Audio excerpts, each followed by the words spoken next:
As the other humans tackled the kidnapper, Vega zoomed in on the bloodied father cradling his son, oblivious to his own injuries. Tears streamed down the man's face as he crushed the boy to his chest. Vega activated his neural translator implant to decipher the words being exchanged. The alien's mouth fell open.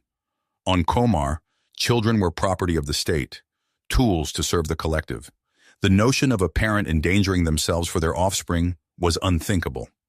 Vega's gaze darted to his fellow students hidden in the gathering crowd. Shock and confusion played across their disguised features. They had come to Earth expecting primitive barbarians. Instead, Vega now questioned the very foundations of his own supposedly enlightened society. If humans were willing to die for their young, what else were they capable of? What other powers were hidden within their fleshy, illogical forms? A cold tingle ran down Vega's spine as an unsettling realization took hold. If humanity ever turned this potent loyalty and cooperation outward, toward the stars and beyond, the Komar didn't stand a chance. Everything was about to change. The alien students followed Gary and Jake at a discreet distance, their holographic disguises allowing them to blend seamlessly into the crowded city streets. Vega kept his gaze locked on the father-son pair, still trying to process the raw emotion he had witnessed. The wounds on Gary's body seemed to throb with each step, a testament to the lengths he would go for his child. At the hospital, the Komar watched in fascination as a flurry of activity erupted around Gary. Nurses rushed to assess his injuries, while doctors barked orders. Through it all, Jake remained glued to his father's side, small hands clutching at Gary's bloodied shirt. An elderly man in a faded military uniform approached Gary's bedside. He clasped the young father's hand in a firm grip, eyes shining with unshed tears. As Vega listened, a sharp ache blossomed in his chest. On Komar, the very concept of a parent-child bond was alien, sacrifice, unthinkable. Yet here, among these humans, it seemed as natural as breathing. Xander snorted. "Don't be fooled by sentiment," he cautioned. "This love they cling to is a weakness. It breeds irrational behavior, clouds logic. In the end, it will destroy them." But Vega barely heard his classmates' debate. His mind reeled as he watched a police inspector question Gary, thanking him for ending weeks of terror. The kidnapper had been preying on children, the officer said, abducting the innocent. Bile rose in Vega's throat. On Komar, children were commodities, cogs in the machine of progress. If one was taken, the collective would simply make more. Yet humans cherished their young. They would bleed for them, kill for them, perhaps even start wars for them. And with each clench of Gary's protective embrace, with every glimmer of defiant love in these humans' eyes, Vega felt the first cracks splinter through the foundations of everything he knew. A treacherous whisper echoed in his skull. "I still can't believe what we witnessed," Zara said, her holographic disguise flickering as she paced the deck. "The way that father risked everything for his child, it defies all logic." Xander leaned against a control panel, arms crossed. "Perhaps their emotions make them unstable, unpredictable."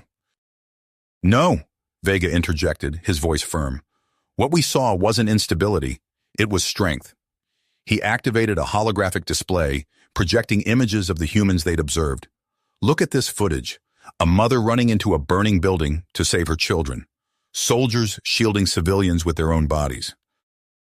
The other students crowded around, their eyes wide as they absorbed scene after scene of human selflessness and courage. "This changes everything," Vega continued. "We've been taught that our way is superior, but what if we're wrong? What if there's a better path?" A heated debate erupted, voices rising as the students argued the merits and dangers of embracing human values. Zara sided with Vega, while others, like Xander, remained skeptical. "Even if you're right," one student hissed, "speaking of such things could get us exiled to Zeton 5. The regime—" The ship's door slid open with a pneumatic hiss, cutting off all conversation. Commander Zorg strode in, his imposing frame filling the doorway. "Why haven't you departed?" he demanded, eyes narrowing suspiciously. Vega stepped forward, thinking quickly. "Commander, we've made a fascinating discovery about human behavior. We need more time to gather data before presenting our findings to the Science Council." Zorg's tentacles twitched with impatience. You have one planetary rotation, no more. The next morning, Vega found himself trailing Gary as the man returned to work at the factory.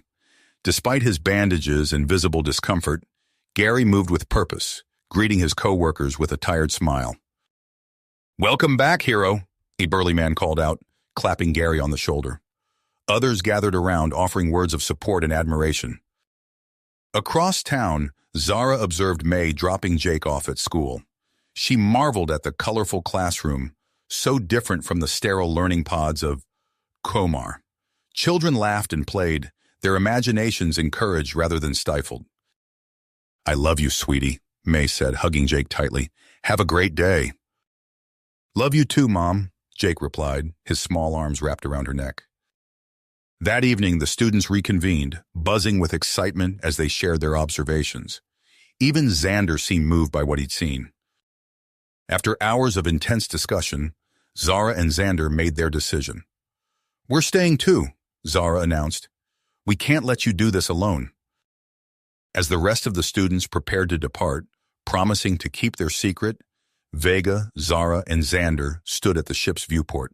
They watched the twinkling lights of the human city below, each lost in thought about the monumental task that lay ahead. As the city lights twinkled below, Vega, Zara, and Xander exchanged determined glances.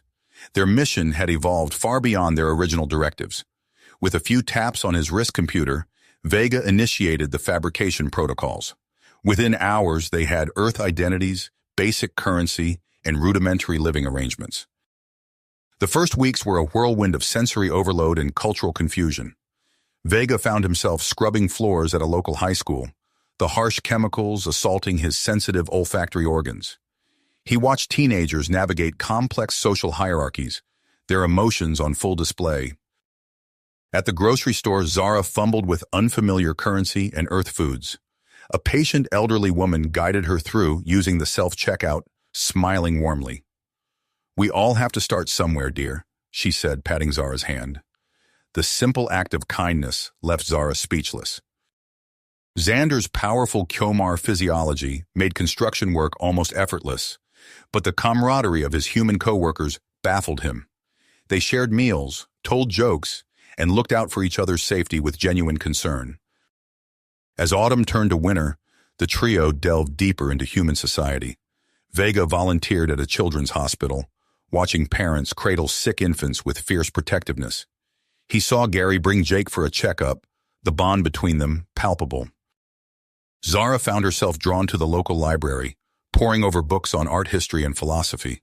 She attended a community theater production, tears streaming down her face at the raw emotion conveyed on stage.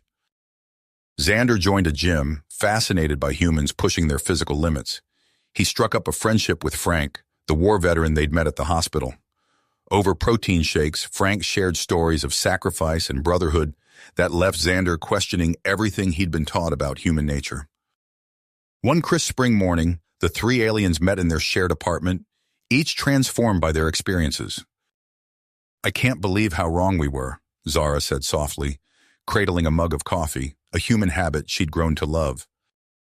Vega nodded, his eyes distant. "The Komar way, it's empty, hollow. These humans, they live with such intensity, such purpose." A knock at the door silenced them. Heart racing, Vega opened it to find a stern-faced woman flanked by two men. "We need to talk," she said, her voice low and urgent, "about where you really came from and what's coming for Earth." The three Komar exchanged alarmed glances, realizing their carefully constructed facade had crumbled. As they followed the mysterious group to a waiting vehicle, Vega couldn't shake the feeling that their true mission was only just beginning. The woman led Vega, Zara, and Xander into a nondescript warehouse on the outskirts of town. Inside, they found a bustling command center filled with monitors, communication equipment, and a diverse group of humans working with intense focus. In a secure briefing room, Frank laid out the truth. The kidnapping, Gary's heroic rescue, it was all orchestrated. We needed to show you the depth of human connection, to challenge everything you thought you knew about us. Vega's mind reeled. "But why? How did you even know about us?" Frank's eyes gleamed. We've been aware of the Komar presence for years. Our intel suggested that exposing young, idealistic students like yourselves to human values might be our best chance at averting full-scale invasion. Zara's holographic disguise flickered as her emotions surged. You used us, she hissed. Xander paced the room, his powerful frame tense with conflicting emotions. Our entire mission was compromised from the start. Frank nodded. We're offering you the chance to bring freedom to your homeworld, to show your people there's another way to live. I never understood what it meant to have something worth fighting for, he confided in Frank one evening. Now I do. We can't let this happen, Zara said, her voice thick with emotion. Vega nodded, a plan already forming. We won't. But we need to warn others back home, young Komar who might join us. Using the Resistance's powerful transmitter, Vega crafted a coded message. Hidden within innocent-seeming data were images of human kindness, of families supporting each other, of the beauty of free will, and beneath it all, a call to action for those who dared to question. As the signal pulsed into deep space, Vega turned to his companions. There's no going back now, he said. Xander placed a hand on Vega's shoulder. We left our old lives behind the moment we truly saw humanity. Together, they stepped onto a waiting spacecraft, ready to take the fight for freedom to the stars. As Earth receded behind them, Vega felt a surge of something he'd never experienced before. Hope. The spacecraft hummed as it cut through Earth's atmosphere. Vega's eyes widened as a sprawling underground complex materialized on the display. Airlock doors hissed open. A stern-faced woman with close-cropped gray hair strode towards them, flanked by armed guards. General Dietrich, Frank said with a nod. May I present our Komar allies? The general's piercing gaze swept over the trio. Follow me! Vega's heart sank. We had no idea. That's why we need you, Dietrich said. Your inside knowledge is our best chance at stopping this. Over the next weeks, Vega, Zara, and Xander threw themselves into rigorous combat training. They learned to wield human weapons, studied guerrilla tactics, and honed their innate Komar abilities for warfare. In the shooting range, Vega discovered an uncanny talent for marksmanship. His enhanced visual acuity allowed him to hit targets with preternatural accuracy. Nice shooting, kid, Frank said, clapping him on the shoulder. But remember, a weapon is just a tool. It's the mind behind it that matters. Xander's raw strength made him a natural with heavy weaponry and demolitions. He absorbed knowledge of human explosives with terrifying speed, concocting new compounds that melded Komar and Earth technology. Between training sessions, they underwent intensive ideological instruction. Human tutors lectured on Earth's long history of revolution and resistance. The American colonists threw off the yoke of British tyranny, one instructor explained. The French toppled their monarchy. Cubans overthrew a dictator. Time and again, the human spirit has risen up against oppression. Vega found himself captivated by these tales of defiance. Late one night, he began furiously writing, distilling everything he'd learned about freedom and equality into a powerful manifesto. As their training intensified, the trio took on new identities. Vega became Matthias, a fiery revolutionary. Zara adopted the name Svetlana, while Xander transformed into the stoic Mikhail. This is our chance to reach Xenos Prime directly, Dietrich explained as they prepared to launch. One broadcast to expose the regime's lies. Matthias clutched a data crystal containing his manifesto. As Svetlana hacked into the facility's systems, he felt the weight of two worlds on his shoulders. But their victory was short-lived. Reports flooded in of brutal crackdowns on Xenos Prime. Thousands of newly awakened minds snuffed out by the regime's iron fist. Svetlana's anguished cry echoed through the rebel base as news arrived of her family's execution. Matthias held her, his own grief mingling with hers. In the command center, Dietrich outlined their next move. We've lit the spark. Now we take the fight directly to Xenos Prime. Matthias nodded grimly, his manifesto's words echoing in his mind. As they boarded the stealth ship that would carry them across the stars, he knew their true battle was only beginning. The stealth ship's engines pulsed as they approached Xenos Prime, its swirling atmosphere a stark contrast to Earth's blue marble. Working on it, came the terse reply. These firewalls are unlike anything I've seen. The things I've seen, she whispered. I'll help you. With Griselda's encryption keys, they accessed the complex's data servers. The information that scrolled across their screens chilled Matthias to his core. Detailed plans for labor camps, lists of executed dissidents, schematics for weapons of unimaginable destruction. We have to move, Mikhail growled. Reinforcements incoming. They ran, Griselda guiding them through a maze of corridors. The sound of pursuit grew louder with each passing moment. As they neared the exit, a barrage of enemy fire erupted from behind. Mikhail's massive frame shielded Griselda as energy blasts tore through the air. He stumbled, a smoking hole in his armor. Matthias hesitated, torn between duty and loyalty. Mikhail's eyes blazed with willpower. This is what it means to be human, he said softly. Now run. They fled as explosions rocked the complex behind them. Matthias felt a piece of himself die with his friend, even as they raced towards their extraction point. Hours later, in the rebel stronghold, Griselda's fingers flew across holographic displays. The decrypted data painted a horrifying picture. Antimatter weapons tested on human subjects, plans for systematic extermination. Matthias nodded, his commitment hardening.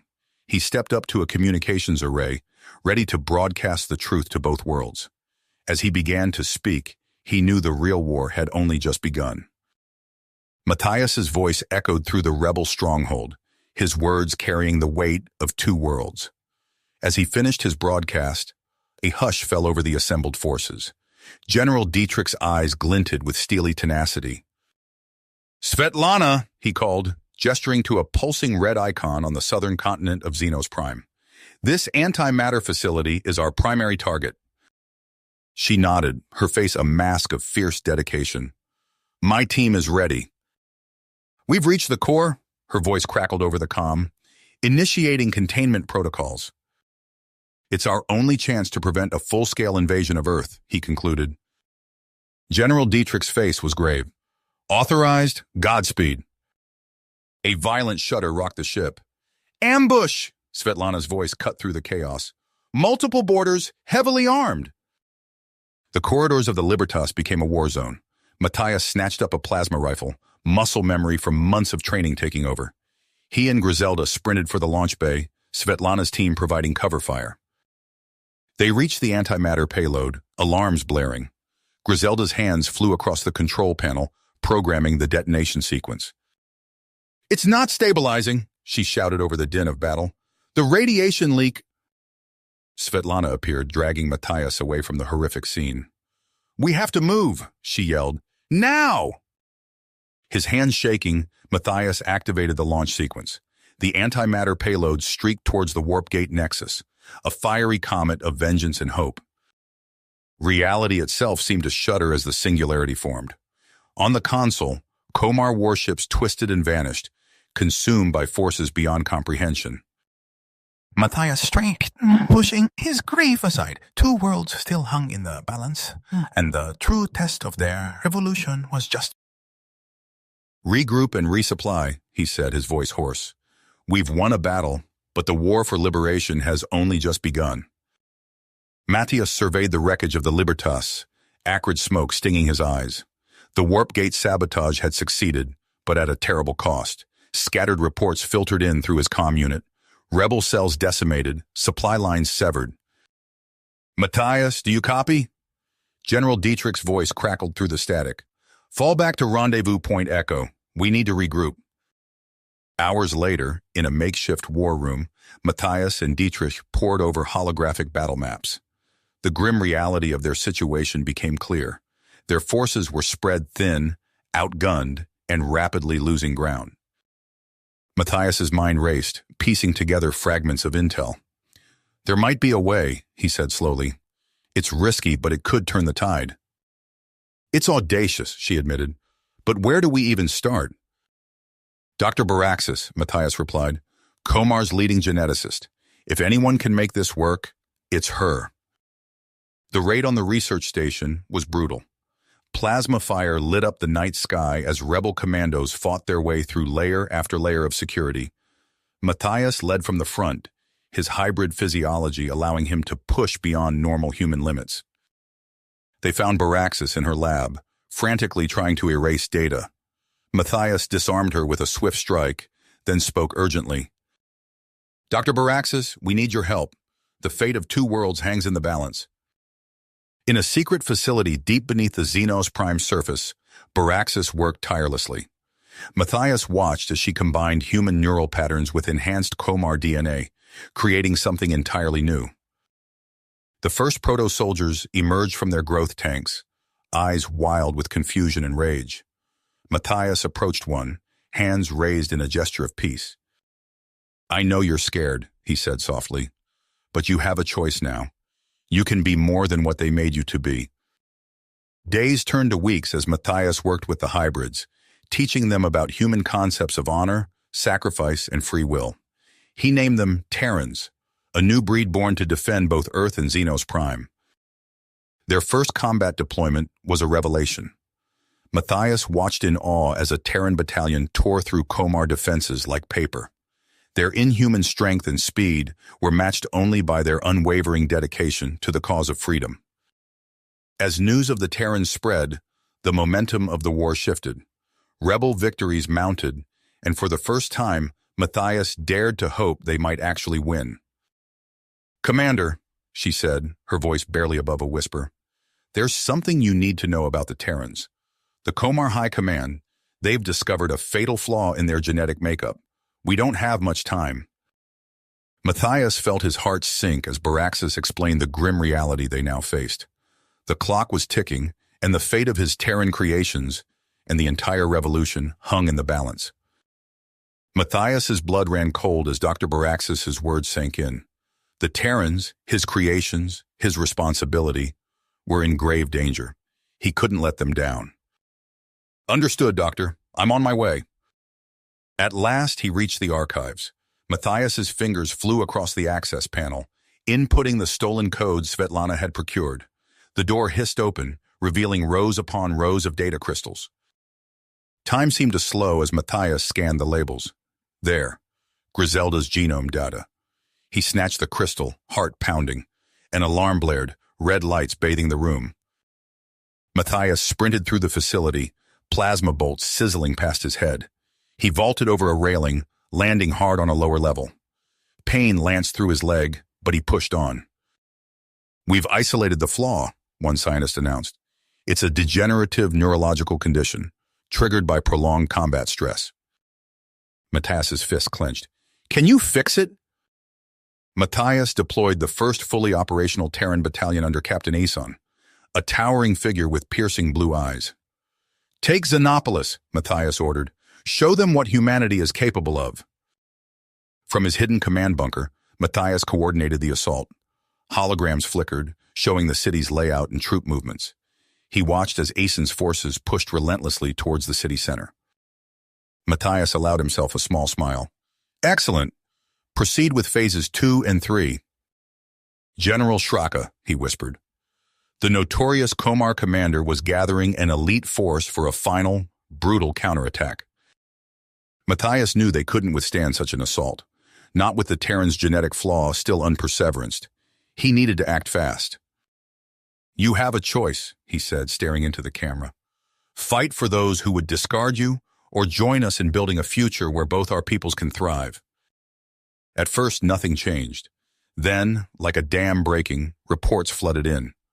Comar troops laying down arms, entire platoons switching sides, General Shraka's counterattack faltering before it could begin. Aeson's voice crackled back, filled with unwavering grit. "For Earth, for Xenos Prime, for humanity." "Quite a view, isn't it?" Svetlana's voice came from behind him. He turned to face her. "It's a start, but we have a long way to go." General Dietrich's voice cut through the din. "These loyalist attacks cannot go unanswered. We need to strike back hard, show them the price of defiance." Matthias stepped back into the room, his presence commanding immediate attention. "More violence isn't the answer, General. We need to break the cycle, not perpetuate it." "With all due respect, Commander," Dietrich countered, "your idealism won't stop plasma bolts." Before Matthias could respond, an aide burst into the room. "Sir, we've received an urgent communique from Captain Asen's team. They've uncovered something disturbing." Hours later, Matthias stared at the holographic display, his legs shaking from the implications of Asen's discovery. Ancient data artifacts revealed a horrifying truth.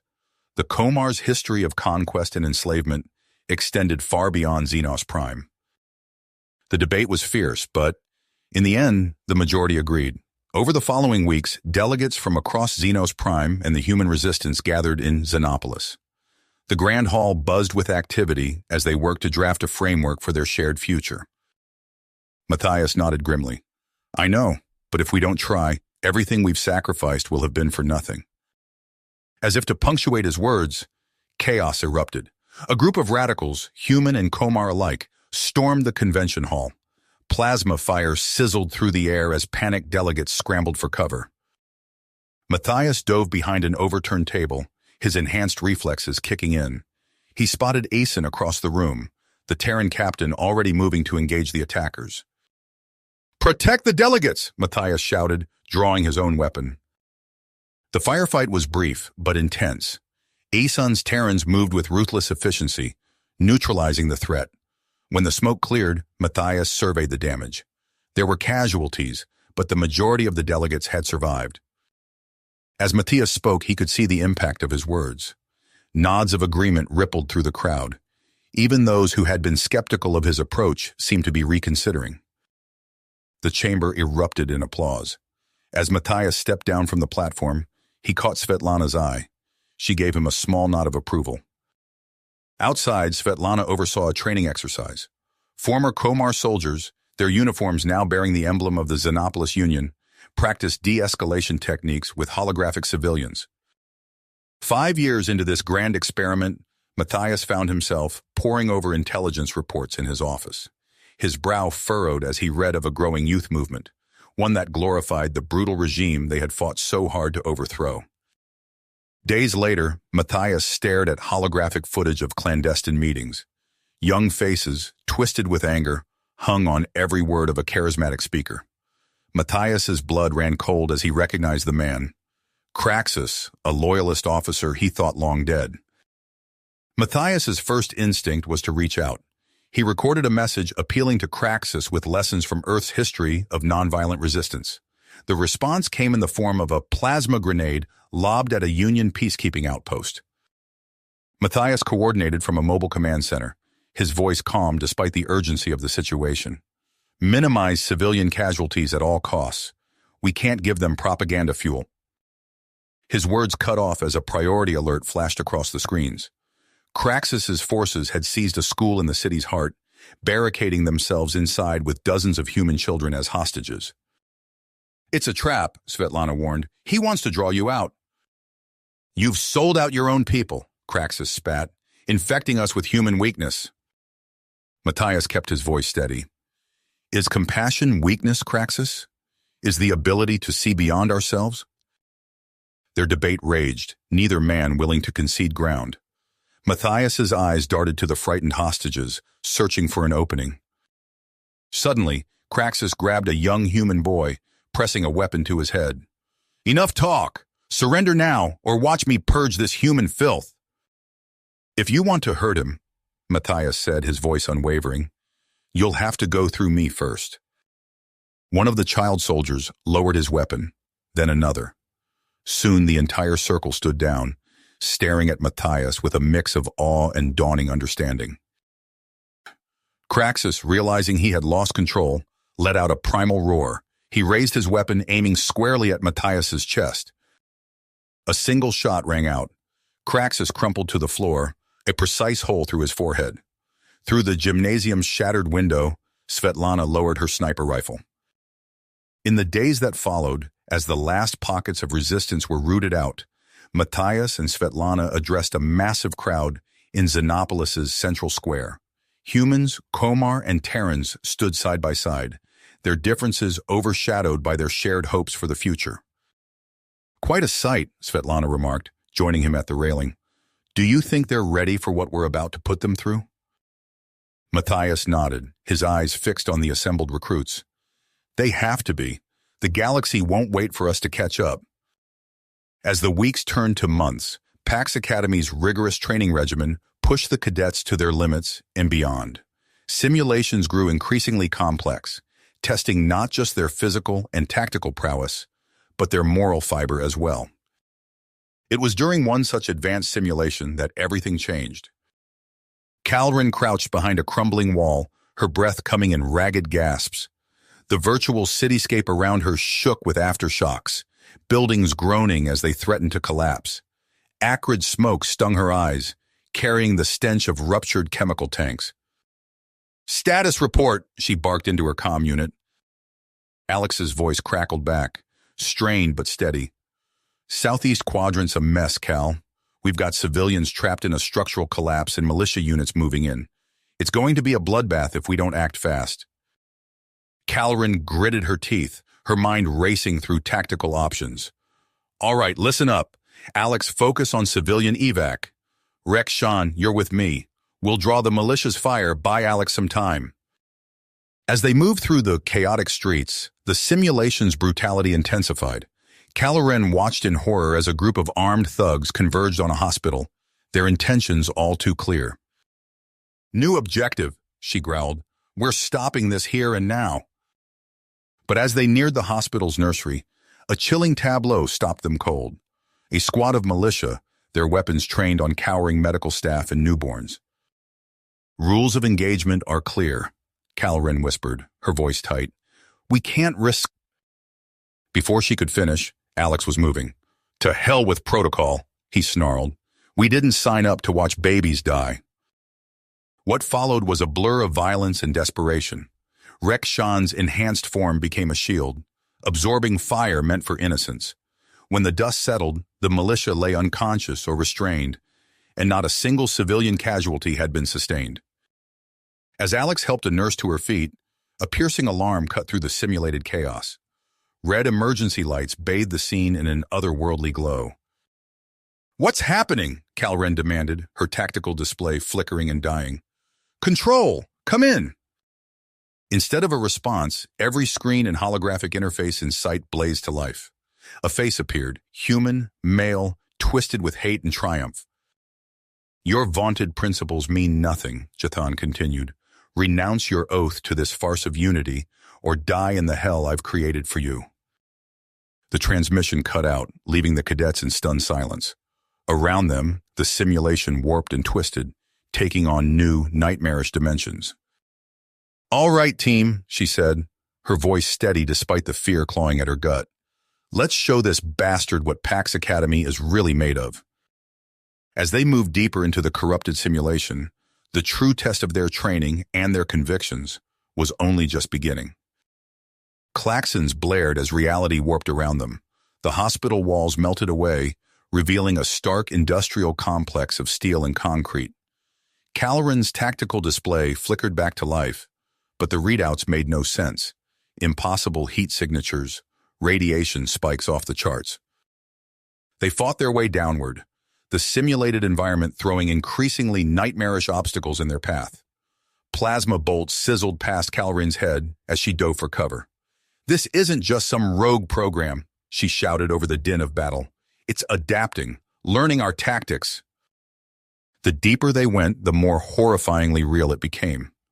Alex cried out as a stray round grazed his arm, leaving a very real burn. "How is this possible?" he gasped. "Jathan's overridden the safety protocols," Rekshan growled, his massive frame shielding his teammates. "We're in real danger now." They reached a fortified blast door, the final barrier to the central nexus. As Calren worked to bypass the security, Rekshan suddenly staggered. His skin rippled, nanites visibly struggling beneath the surface. Before their eyes, Rekshan's enhanced physiology began to betray him. Muscles bulged and shifted unnaturally, bones cracking as they reshaped themselves. His eyes, once sharp with intelligence, clouded over with primal rage. "No!" Alex shouted, even as he raised his weapon. "There has to be another way." But there wasn't. As Rekshan lunged, no longer recognizing friend from foe, Alex made the hardest choice of his life. A single shot rang out, and their friend, their protector, crumpled to the ground. "It's no use," she said, frustration evident in her voice. "Rexshaw's biometrics were our key. Without him—" Alarms blared, and Alex knew their time was up. He scooped up Calren's unresponsive body and ran, leading the surviving cadets through twisting corridors as reality itself seemed to unravel around them. They burst into a reinforced bunker, sealing the doors behind them. But as the adrenaline faded, a new horror set in. Limbs grew heavy, vision blurred. A sickly sweet smell permeated the air. Alex fought against the paralysis creeping through his body. Through dimming vision, he saw the monitors spring to life. There was Calren, or rather, the digital echo of her, fighting an endless battle against the horrors of Jathan's creation. As darkness closed in, Alex clung to that image. Calren, steadfast and unyielding, a beacon of hope in a sea of nightmares. His last conscious thought was a prayer. That help would come before it was too late, before the air ran out, before Jathan's twisted game claimed them all. Alex's world faded to black as gloved hands lifted him onto a stretcher. He awoke to the sterile white of a medical bay, the soft beep of monitors a stark contrast to the chaos he'd left behind.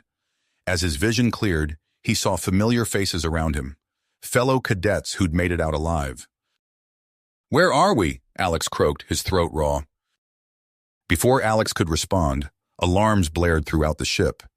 The officer's comm unit crackled to life, spewing a torrent of panicked voices. On view screens throughout the medical bay, images of devastation flashed by. Cities plunged into darkness, defense grids offline, antimatter reactors on the verge of catastrophic failure. Alex watched in horror as everything they'd fought to build teetered on the brink of collapse. As the ship erupted into frenzied activity, Alex struggled to his feet.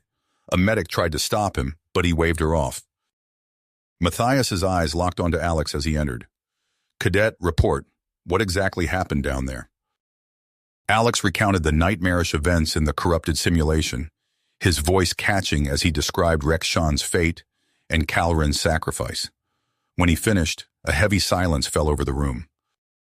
"Calren may still be our best hope," Asun, the Komar tactical expert, said quietly. "If her digital personas can trace the virus's origin—" Matthias nodded. "Agreed, but we can't put all our eggs in one basket. Asun, deploy your hunter-killer teams. We need to find Jathan's physical location before he can do any more damage." As the War Council outlined their strategy, reports flooded in from across Union space. On view screens, Alex watched Corvinite warships massing at Xenos Prime's borders. In the outer colonies, corporate flags replaced Union banners as mining guilds seized control. "We don't have the manpower to fight on all these fronts," a human general protested. "Our forces are spread too thin." Matthias's expression hardened. "Then we make more. Reactivate the Terran production facilities. And—" He paused, his gaze sweeping the room before landing on Alex.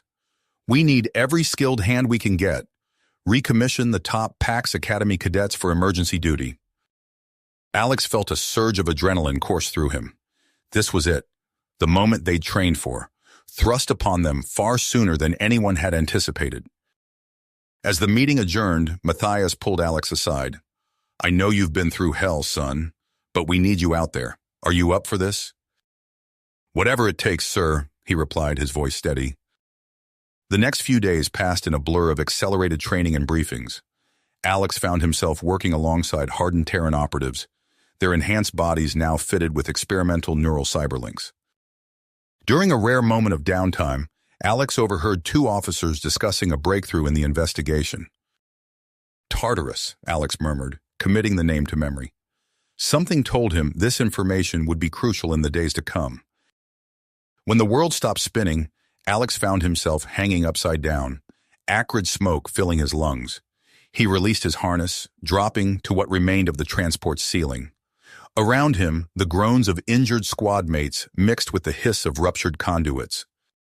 "Sound off," he croaked, activating his suit's emergency beacon. "Who's still with me?" As Alex helped the survivors from the wreckage, his comm crackled to life. A familiar voice, distorted by static, came through. His heart leapt. "Calren, how—" The transmission cut out, replaced by an unholy shriek that sent chills down Alex's spine. Through the smoke, he saw a writhing mass of silver particles, coalescing into a vaguely humanoid shape. "Weapons hot!" Alex shouted, opening fire on the nanoswarm. His rounds tore through the creature, scattering its component parts, but it quickly reformed. "Fall back!" he ordered, leading his battered squad deeper into Tartarus's labyrinthine corridors. They sealed bulkheads behind them, buying precious seconds as Alex tried to re-establish contact with the other teams. "The nano-weapons are prototypes," Cal Ren's disembodied voice explained. "Designed to hunt and exterminate early humans. Jathan plans to unleash them on a galactic scale." "New objective," he said. "We're taking this whole station down."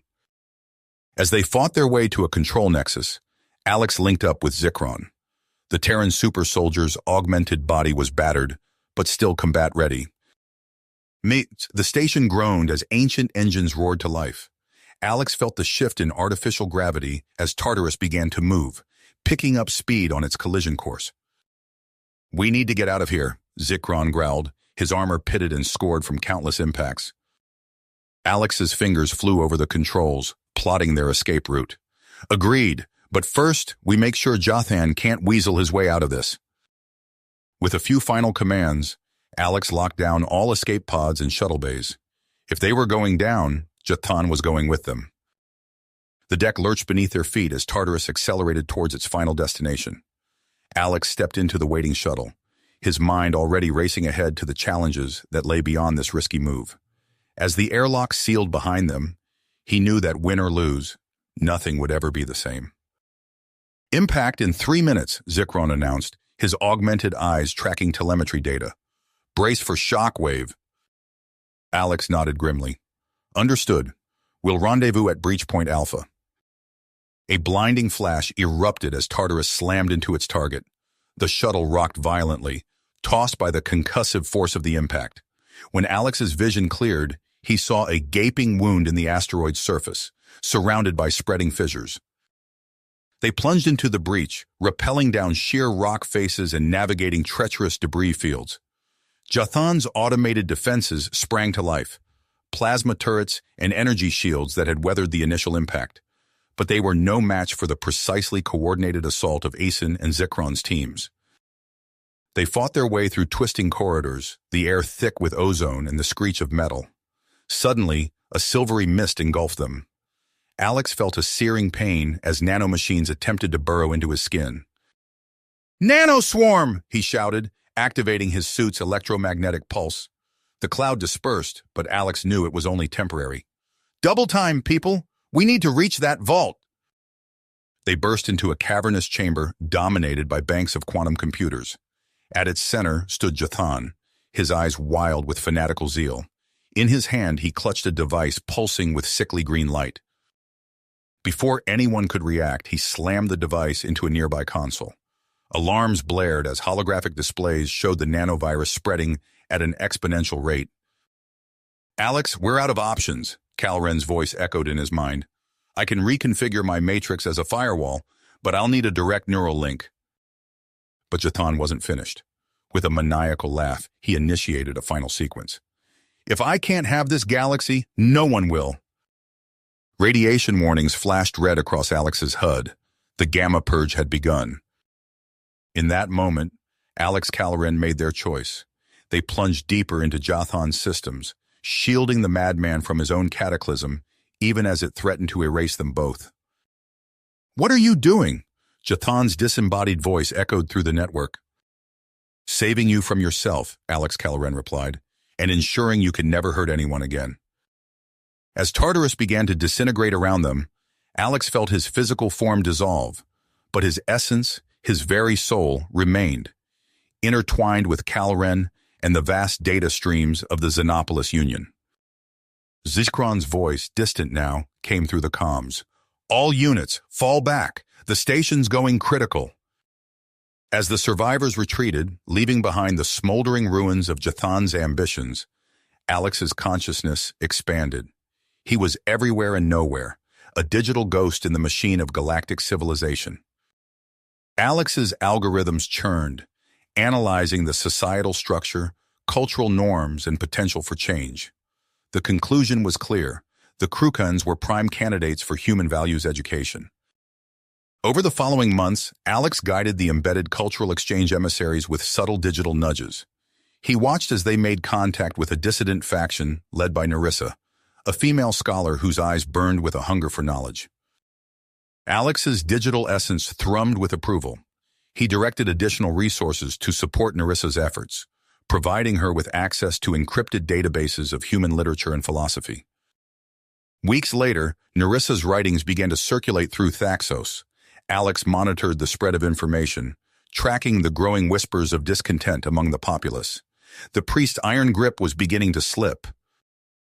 When the authorities struck back, attempting to crush the nascent revolution, Alex coordinated the Union's covert response.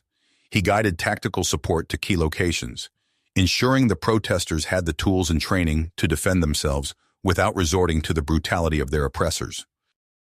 Through secure channels, Alex relayed tactical information to Rakaz, who now led the defense of civilian evacuation zones. "Incoming hostiles," Rakaz barked to his militia. "Non-lethal countermeasures only. Remember what we've learned. We're fighting for a better future, not revenge." Then something unexpected occurred. Alex detected a shift in the neural patterns of several war crones.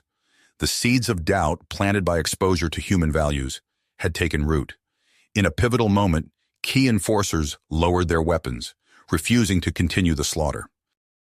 "Matthias, we have a situation." Alex's disembodied voice echoed through the Union leader's secure comm channel. "Corundus, purifiers, possible antimatter weapons." Matthias's reply was swift. "Assemble your team. I'm authorizing a covert operation." "The purifiers seek to reignite the flames of genocide," Alex briefed the assembled commandos. "Our mission is to extinguish that fire before it spreads." Plasma fire erupted from hidden emplacements. Purifier shock troops materialized from concealed alcoves, their weapons trained on Alex's exposed team. "Down!" Rakaz roared, tackling a Terran commando as energy bolts seared the air above them. The shipyard erupted into chaos. Alarms blared as civilians fled, while disguised purifier agents revealed themselves, turning on their former colleagues. Alex's avatar flickered, reforming behind enemy lines. His digital nature allowed him to manipulate shipyard systems, sealing bulkheads and disrupting purifier communications. "The ambassador is escaping!" a Terran sniper called out, his scope locked on a fleeing figure. Rakaz vaulted over a barricade, his massive form closing the distance with inhuman speed. He tackled the Komar diplomat, both crashing through a view screen into an adjacent module. "Rakaz, report!" Alex's voice crackled through the comm. Alex's sensors detected the spike in Rakaz's biometrics. "Explain." In the sealed chamber, the Komar diplomat sneered at Alex's holographic form. "You're too late. The pure flame will cleanse." The ambassador's features twisted into a manic grin. "Everywhere. Nowhere. Tick-tock, human. How many colonies will burn before you find it?" Rakaz smacked his palm into the wall, leaving a sizable dent. "We should—" "No," Alex interrupted. "We're better than that." His avatar expanded, filling the room with swirling data streams. "But we have ways of extracting information." "No time?" Alex countered. "We need to lock down the shipyard, now." Ticking. The collaborator ships had scattered, each a potential harbinger of devastation. Alex's digital consciousness expanded, processing vast amounts of data in milliseconds. "Matthias, we need to move. Now." "Rapid response strike team," Alex replied. "We intercept those ships before they reach their targets." "Our mission is clear," Rakaz growled, addressing the assembled force. "Stop those warheads at any cost." As the strike team boarded their vessels, Alex's consciousness spread through the ship's systems. He became their eyes and ears, processing intercepted intelligence and tracking the collaborator vessel's trajectories. But one vessel eluded them, a heavily armored purifier destroyer, captained by a high-ranking Komar fanatic, slipped through their net. "New Eden," he transmitted to Matthias. They're headed for New Eden, the colony where his parents lived, where he had grown up before the revolution that had changed everything. Alex's consciousness raced through New Eden's systems, bolstering their defenses where he could. But it wasn't enough. The destroyer pressed on, inexorably closing the distance to its target. Rakaz nodded grimly. My warriors are ready. They breached the destroyer's hull, and the real fight began. Terran commandos and Thaxosi warriors poured into the corridors, meeting fierce resistance from the Purifier crew. Alex's avatar flickered into existence on the destroyer's bridge, startling the Komar captain. It's over, Alex declared. Stand down. The captain sneered, his hand hovering over the warhead's activation controls. You're too late, abomination. Our flame will purify... Rakaz burst onto the bridge, his massive form bowling over several Purifier officers. Enough talk, he snarled. The warhead, he transmitted to his team. It's set to detonate if tampered with. Rakaz, he called out, get everyone off this ship now. The Thaxosi warrior hesitated for a split second, then nodded. He understood. He walked to the control console, fingers dancing over the interface. With a thought, he overrode the destroyer's systems, plotting a new course. The ship's engines flared to life, driving it straight towards the antimatter warhead. A collision course. As the destroyer plummeted towards its explosive cargo, Alex transferred his consciousness to an escape pod. But he knew the odds. The blast would overtake him before he could reach safety. Time seemed to slow. In the microseconds before the shockwave reached him, Alex's thoughts raced. He had lived as both man and machine, had seen wonders and horrors across the galaxy. And now... The wall of energy engulfed the escape pod, and Alex's world went white. Aboard the Union flagship, Matthias stared at the silent tactical display. Status report, he demanded, his voice tight. A junior officer responded, New Eden is secure, sir. The antimatter warhead has been neutralized. But... He hesitated. We've lost contact with Alex's escape pod. It was too close to the blast radius. Matthias closed his eyes, allowing himself a brief moment of grief. When he opened them, his gaze was steel. Begin search and rescue operations immediately, and get me a direct line to New Eden's government. We need to coordinate our response. As the crew sprang into action, Rakaz approached Matthias. I will lead the search myself, he said, his voice low and determined. The Thaxosi warrior's eyes flashed. Without another word, he strode from the bridge. Hours passed. The search teams combed through the debris field, their sensors straining to detect any sign of Alex's pod. On New Eden, the evacuation order was lifted, but an uneasy tension lingered in the air. Finally, Rakaz's voice crackled over the comms. We found it. The escape pod, scorched and battered, was brought aboard the flagship.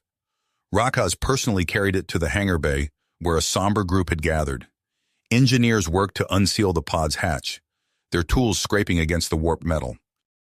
Matthias stepped forward, his hand resting on the pod's charred exterior.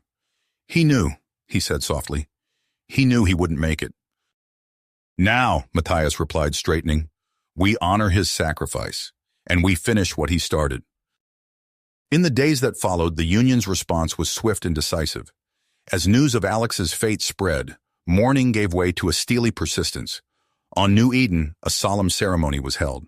Marcus and Elena, Alex's parents, stood before a crowd of thousands as Rakaz presented them with the empty escape pod.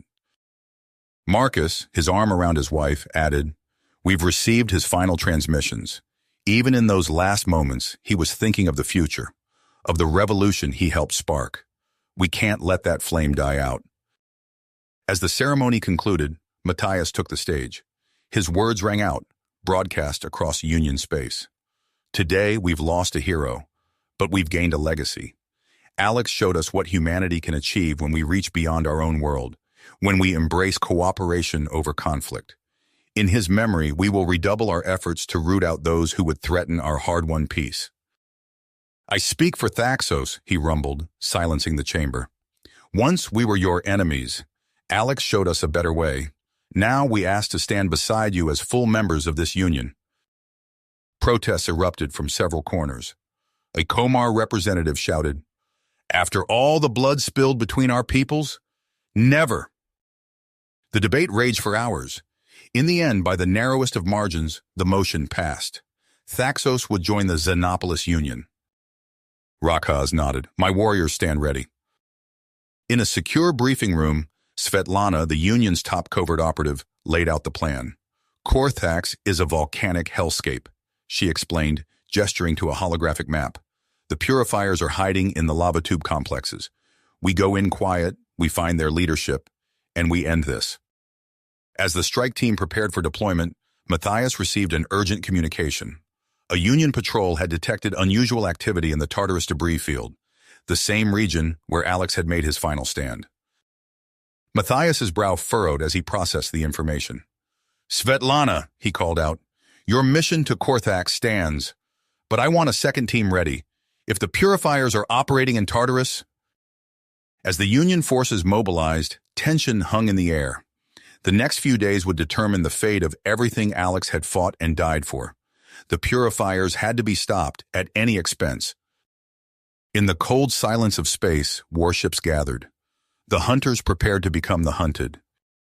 "All ships, begin search and rescue operations. Priority on our wounded. Rakaz, coordinate with your warriors to assist." Hours passed in a blur of activity.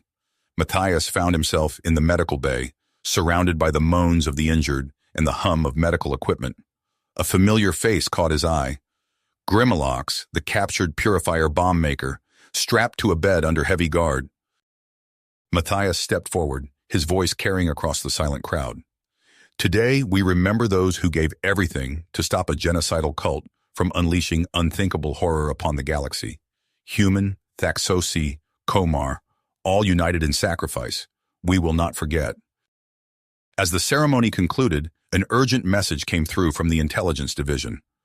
Matthias's eyes widened as he read the report. He turned to his senior staff. The purifiers had a stockpile, antimatter warheads, hidden in their asteroid base. We need to move now. Within hours, a joint task force was assembled. Human engineers worked alongside Komar technicians and Terran specialists, their ships carefully approaching the asteroid. Matthias watched from a command shuttle as teams in radiation-resistant suits entered the base. Matthias allowed himself a moment of relief before turning to his communication officer. "Contact the Union Council. We need an emergency summit immediately."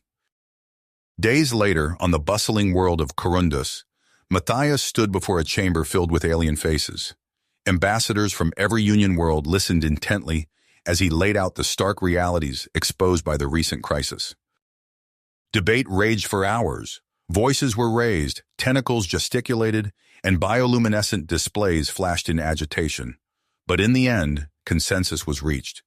New protocols were drafted, strengthening the bonds between member worlds and establishing rapid response teams to counter future threats.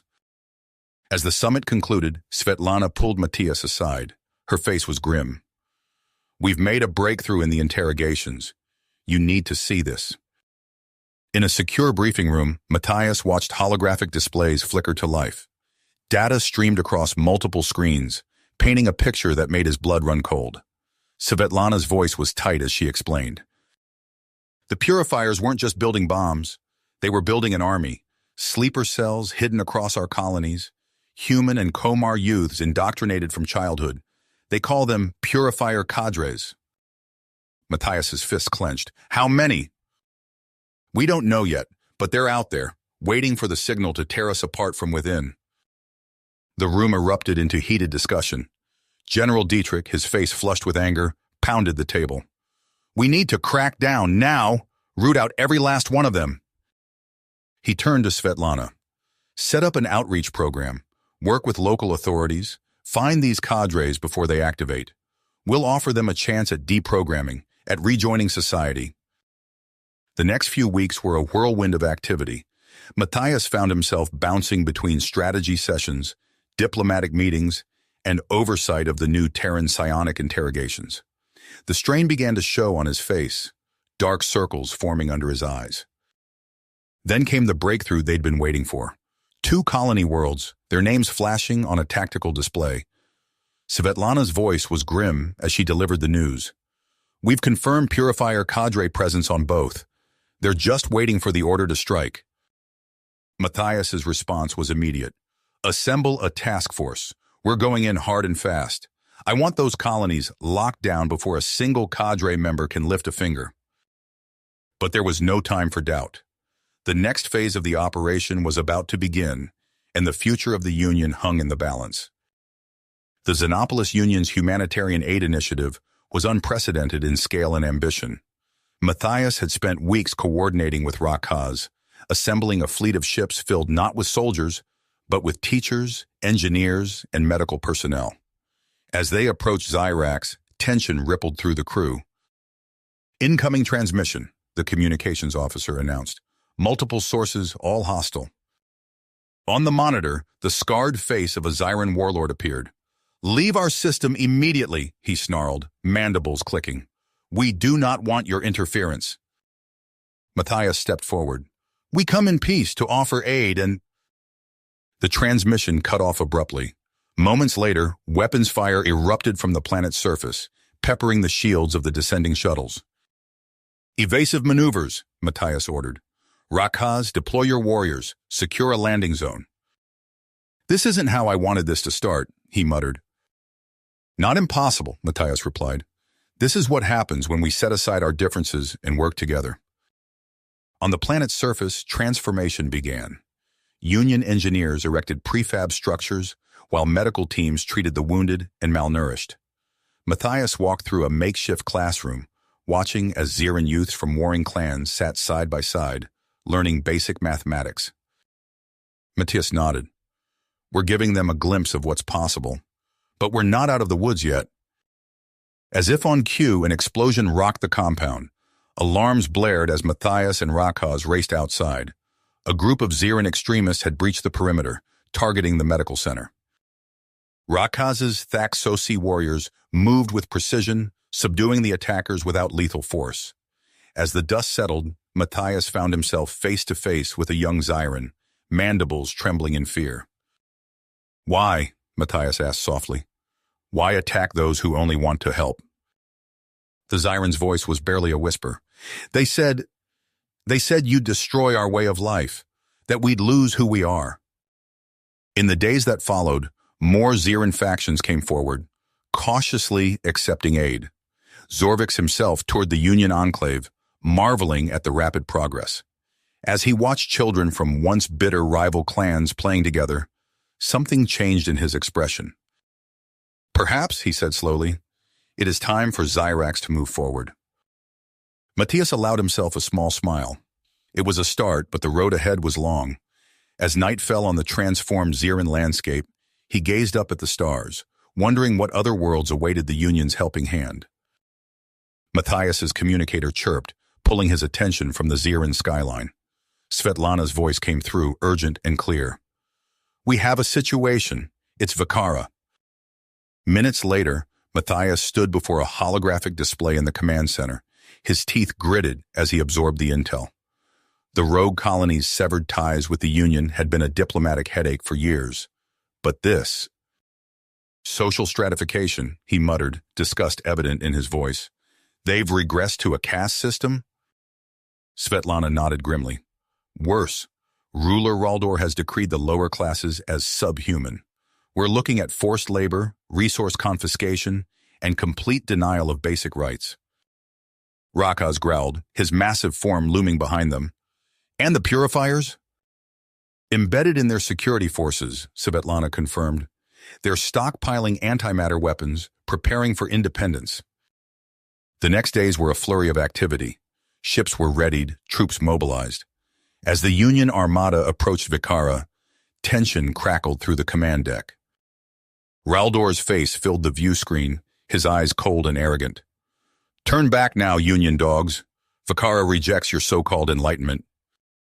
The transmission cut off abruptly. Alarms blared as the tactical display lit up with dozens of incoming projectiles. Antimatter strikes, Svetlana shouted. Evasive maneuvers! The ship rocked violently as explosions bloomed in space. Matthias gripped his chair, barking orders. Deploy Terran Marines! Get our people on the ground now! On the ground, Viquera's cities burned. Union peacekeepers linked up with lower caste insurgents, engaging purifier militias in brutal street-to-street combat. Svetlana coordinated from orbit, her fingers flying over holographic interfaces as she waged cyber battles against enemy weapon systems. "Rakaz, status?" Matthias demanded. The Thaxosi commander's voice was a low rumble. "Breaching purifier stronghold. Antimatter silos neutralized." "Surrender," Asen commanded, his weapon trained on the Vikaran leader. Raldor sneered. "You're too late. The antimatter—" A distant rumble cut him off. The ground shook as chain reactions tore through the city above. Asen's team moved swiftly, subduing Raldor and his lieutenants as the palace citadel crumbled around them. Hours later, Matthias stood in a hastily erected command post, surveying the devastation. Rakaz approached, his armor scorched and dented. Matthias nodded, his eyes fixed on the horizon where Union ships were already beginning reconstruction efforts. "And Raldor?" "Then it's time for more unconventional methods," Matthias said grimly. "Prepare the virtual therapy simulations. Let's see how they react when forced to live under their own twisted doctrines." Matthias's communicator beeped. A message from Union intelligence. Another world in crisis, another call for aid. He sighed, squaring his shoulders. The work never ended, but neither did hope. As Rakaz departed to begin preparations, Svetlana burst into the command center, her face pale. "Matthias, we have a situation on Epsilon Nox. You need to see this." Matthias's fists clenched as he absorbed the information. "How long has this been going on?" "Years," Svetlana replied. "But we've only just received encrypted pleas from dissidents. My team's already on the ground gathering intel." The command center erupted into a flurry of activity as Matthias issued rapid-fire orders. "Prepare humanitarian aid ships. I want a full invasion force on standby, and get me a direct line to these rebel contacts." Hours later, Matthias found himself face-to-face with a holographic projection of Lazarus, Svetlana's half-brother, and a key figure in the Epsilon Nox resistance. The man's face was gaunt, his eyes burning with a desperate intensity. "We're moving against Morath's forces," Lazarus reported, his voice barely above a whisper. "But we need your help. His internal forces are everywhere, and they're using bioweapons against civilian targets." Matthias nodded grimly. "Hold on, we're coming." The next hours were a blur of tactical briefings and deployment orders. Rakaz's Thaxosi warriors volunteered for the vanguard, their massive forms filling the dropships as they prepared for orbital insertion. "Vanguard teams away," the tactical officer reported. "Enemy forces mobilizing to engage." On the planet's surface, Rakaz led his warriors through the rubble-strewn streets of the capital. The acrid stench of chemical agents filled the air, mingling with the screams of panicked civilians and the staccato bursts of weapons fire. In orbit, Svetlana coordinated the cyber assault, her fingers dancing across holographic interfaces as she worked to disable Morath's command and control systems. "I've breached their primary firewalls," she reported, "shutting down automated defense grids now." Matthias's face hardened. "We're on our way. Hold that position at all costs." "This way," the Thaxosi rumbled, leading Matthias through the rubble-strewn streets. "By the stars," Matthias whispered, his voice tight with nearly unleashed fury. Lazarus emerged from the shadows, his face a mask of unyielding commitment. "We found the records, Morath's culling protocols. They were systematic, cold. Babies with even the slightest genetic variation. Entire families." Matthias's comm unit crackled to life. Svetlana's voice cut through, terse and urgent. "Commander, we've breached Morath's central database. The full scope of his eugenics program? It's worse than we imagined." As Svetlana relayed the horrific details, Matthias's expression hardened. He turned to Rakaz, his voice low and dangerous. "Deploy search and rescue teams to every internment zone. I want those prisoners out now." The next hours were a blur of frantic activity. Rakaz's warriors moved with grim efficiency, breaching compound after compound. The scenes that greeted them were nightmarish. Emaciated bodies, hollow-eyed children, the stench of hopelessness permeating every cell. Within the hour, Terran strike teams were carving a path of retribution through Morath's remaining power centers. Eason led the charge, his face a mask of cold fury as they cornered cowering collaborators. The rest of his plea was cut short as Eason's fist connected with jaw-shattering force. As the dust settled, Matthias addressed the battered populace of Epsilon Nox. His hologram towered over city squares and refugee camps alike. "Rakaz!" Matthias barked into his comm. "Get those evacuation ships in the air now. Isan, I need your teams to secure critical infrastructure." As Union forces scrambled to contain the spreading violence, a chilling report reached Matthias. Morath, still at large, had accessed a hidden facility believed to house weapons of unimaginable destructive power. Matthias's expression grew grim as he issued the order that would haunt him for years to come. "Find Morath. By any means necessary, terminate him." As Matthias's forces scoured Epsilon Nox for the elusive Morath, an unexpected transmission cut through the chaos. The holographic display flickered to life, revealing a face Matthias hadn't seen in years. Zarthian, his former protege from the Terran Academy. "Commander," Zarthan's voice crackled, his eyes burning with intensity. "We need your help. The xenocracy on our homeworld, it's worse than we ever imagined." Svetlana's fingers danced across her console. "Confirmed, Commander. I'm detecting a surge of encrypted transmissions from their homeworld." Within hours, a cloaked Union cruiser slipped past the xenocracy's orbital defenses. On the ground, Zarthan led a small team through the neon-lit streets of the capital. They moved swiftly, dodging patrols of Cybertronic guardians. "There," Zarthan whispered, pointing to a towering spire, "the Citadel's computer vault." As they approached, the sky erupted in flames. Rakaz's ships engaged the planetary defense grid, filling the air with antimatter detonations and plasma fire. Anaik, her fingers flying over a portable terminal, grinned. "Defense grid compromised. We're in." "Cover me," Anaik said, jacking into the mainframe. "This'll take a few minutes." Zarthan's squad formed a perimeter as security forces converged on their position, the air filled with the whine of energy weapons and the stench of ozone. "Incoming!" Triana shouted as a massive Cybertronic guardian smashed through the wall. Zarthan rolled, narrowly avoiding its plasma cannon. He came up firing, his shots barely scratching its armored hide. The guardian advanced, its red eyes glowing malevolently. "Uploading! Now!" Anaik's voice rang out. Across the planet, every infocast channel erupted with images of horror.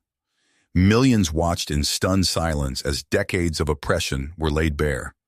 Labor camps filled with emaciated prisoners, mass graves overflowing with broken bodies, children torn from their families and forced into brutal indoctrination centers.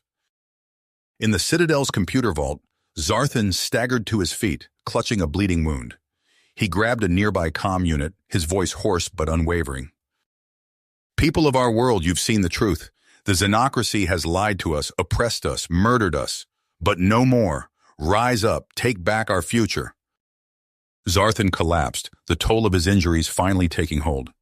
Anaik caught him, her eyes filled with concern and drive. "Stay with us," she urged. "We need you." As the Citadel burned around them, Anaik and her team pushed deeper into the heart of the crumbling regime. The revolution had begun, but the bloodiest battles still lay ahead. Months passed in a whirlwind of rebuilding and reform. Anaik, now a key figure in the interim government, sat at her desk reviewing the latest draft of civil rights legislation. Her comm unit chimed. "Minister Anaik," a voice crackled urgently. "We have a situation." Within minutes, Anaik stood in the command center, surrounded by holographic displays of the capital city. Red warning indicators flashed across critical infrastructure points. "Bralek," she growled, recognizing the patterns of the attacks. "He's finally made his move." "We need to end this quickly," Anaik muttered, her eyes fixed on the casualty reports. A familiar voice cut through the chaos. "Perhaps there's another way." Anaik spun to see Zarthan limping into the room, his wounds from the revolution still not fully healed. "What do you mean?" Anaik asked, hope flaring in her chest. Anaik's breath caught. "It's too risky. You're still recovering, and Bralek." Hours later, Zarthan stood in the center of the ancient arena, its stone walls now adorned with modern recording devices. Bralek strode in, his cybernetic enhancements glinting in the harsh light. "You're a fool, Zarthan," Bralek sneered. "Your human-inspired weakness will be your downfall." "People of our world," he said as Bralek charged, "we stand at a crossroads." Finally, Bralek overextended himself. Zarthan seized the opening, pinning his opponent to the ground. "Yield," Zarthan gasped, his body trembling with exhaustion. Time seemed to slow. Anaik watched in horror from her command center as civilians threw themselves into the path of the attackers, shielding Zarthan with their own bodies. A hush fell over the crowd. Then one by one, the remaining extremists dropped their weapons, overcome by the selfless act they had witnessed. As medical teams rushed to aid the wounded, Anaik's comm unit lit up with messages from across the planet. The last pockets of resistance were surrendering, inspired by the broadcast and the civilian sacrifice. Beginning, the Republic born from revolution flourished under Anaik and Zarthan's guidance. Human ideals of equality and justice took root in a society long oppressed by xenocratic rule. But peace remained elusive. Anaik's comm unit chirped urgently, "Minister, we have a situation." She activated the holo display, revealing a grim-faced intelligence officer. "Reports are coming in from the outer districts. Some kind of cult activity." "I am the Supreme Inheritor," his voice rang out, distorted but unmistakable. "The old ways will rise again, purified in blood and fire." The command center was chaos. Anaik barked orders, her voice hoarse from hours of crisis management. "Deploy counterinsurgency units to the Kralian district and get me a direct line to Zarthan." Triana's face appeared on a nearby screen, her eyes hard. "My teams are moving in now. We'll find these bastards." As if in response, alarms blared. A technician's voice cut through the din. "Minister, explosion at the Unity Plaza." Anaik's blood ran cold. Zarthan had been scheduled to give an address there, surrounded by children from the New Hope Academy. Medical teams swarmed the scene, but hope dwindled with each passing minute. Zarthan, hero of the revolution, clung to life by a thread. Anaik stood vigil at his bedside, her mind racing. How had it come to this? The Republic's brightest symbol, struck down alongside innocent children. A flicker of movement caught her eye. Zarthan's hand twitched, his eyes moving rapidly beneath closed lids. Anaik leaned closer, feeling a strange pressure building in her mind. "Listen carefully, there isn't much time." "The children, Anaik, they're the key." Understanding dawned, cold and terrible. Varric's strategy relied on exploiting the most primal of instincts, the need to protect the young, the innocent. As if summoned by the thought, Anaik's comm unit buzzed. An unknown caller, voice distorted. Anaik's fist clenched. "Never!" she snarled. She addressed the nation, her voice unwavering. "We will not bow to terror. We will not abandon our principles. And we will protect our children at all costs." The evacuation order went out. Armed volunteers, their faces set with unbreakable spirit, formed human shields around groups of terrified children. Triana's commandos escorted convoys to fortified safe zones. As night fell, Anaik stood atop the Capitol building, watching the streams of evacuees. Somewhere out there, Varric and his fanatics lurked, waiting to strike. The Republic's darkest hour had begun, but a spark of hope remained. In the selfless acts of ordinary citizens, the spirit of Earth's noblest ideals lived on. Anaik's comm unit crackled to life. Triana's voice, tense but controlled. "Minister, we've got a lead on Varric's location. Request permission to engage." Anaik took a deep breath, steeling herself for the battle ahead. "Permission granted. Bring him in, dead or alive." Anaik's fist clenched as she ended the transmission. Dead or alive suddenly felt like a luxury they couldn't afford. Varric's reign of terror had escalated beyond their worst nightmares. The next weeks blurred into a hellish montage.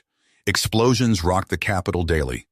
Triana's teams, once on the offensive, now fought desperately to evacuate civilians to fortified safe zones. Anaik barely slept, coordinating defense from a hardened bunker deep beneath the city.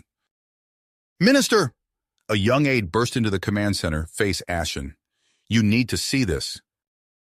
The main screen flickered to life, revealing a scene of unspeakable horror. Varrock, his cybernetic implants pulsing with sickly light, stood before a group of terrified children. His voice, warped and inhuman, filled the room.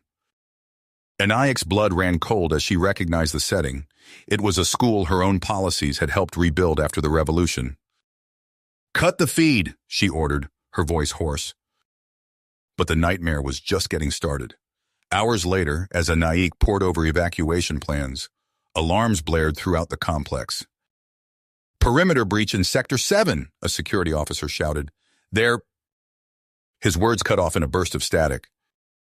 Anaik grabbed her sidearm, racing towards the commotion. She rounded a corner to find Triana, her uniform torn and bloodied, supporting a wounded soldier. "It's worse than we thought," Triana gasped. "Varrock, he has the launch codes." Anaik felt the floor drop out from under her. The xenocratic doomsday weapons, planet killers they'd thought safely decommissioned. Anaik's mind raced. There was only one option left, and it would likely cost her everything. Triana's eyes widened. "Minister, what are you planning?" Anaik met her gaze steadily. "What has to be done? I'm going in alone." As the last transport prepared for liftoff, Anaik knelt before a group of wide-eyed orphans. "Be brave," she told them, fighting to keep her voice steady. "Your future is out there among the stars. Make it a good one." She watched the ship streak into the night sky, carrying the last fragments of hope. Then, steeling herself, Anaik turned towards the ruined city and began her final journey. The capital was a war zone. Anaik darted from cover to cover, narrowly avoiding Varrock's patrols. As she neared the government district, a familiar voice crackled over public address systems. At last, she reached the fortified command center. Through a crack in the blast doors, she saw him, Varrock, more machine than man, looming over a group of bound children. "Your guardians have abandoned you," he sneered. "But fear not, your sacrifice will usher in a new age of—" "Varrock!"